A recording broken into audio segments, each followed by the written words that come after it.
Biz yanı başımızda Suriye'de meydana gelen bir insanlık dramı var. Bir zulüm var, bir haksızlık var. Biz bundan dolayı Siverek'teki tüm sivil toplum kuruluşlarıyla bir araya gelerek bir Suriye yardım platformu oluşturduk. Bu kapsamda 2 haftalık kısa bir süre içerisinde yaklaşık 2 tırlık bir yardım malzemesi biriktirdik. Bu 2 tırlık yardım malzemesi içerisinde gıda, un, helva, çocuk maması, çocuk bezi, giyim, battaniye, özellikle temel gıda maddelerinden oluşmaktadır. Bu konuda bize katkı sunan kaymakamlığımız oldu. Kaymakamlığımızın özellikle resmi işlemlerde bize pek kolaylık sağladılar. Belediye başkanımız, belediyemiz bize sponsorlukta, reklamda bize yardımları oldu. Yine Milli Eğitim Camiası okullarına toplanan yardım malzemesiyle katkıları oldu.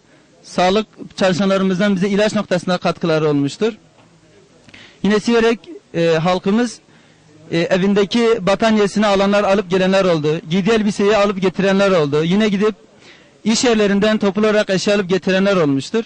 Bütün bu duyarlılığından dolayı da tüm Siverek halkına teşekkür ediyoruz.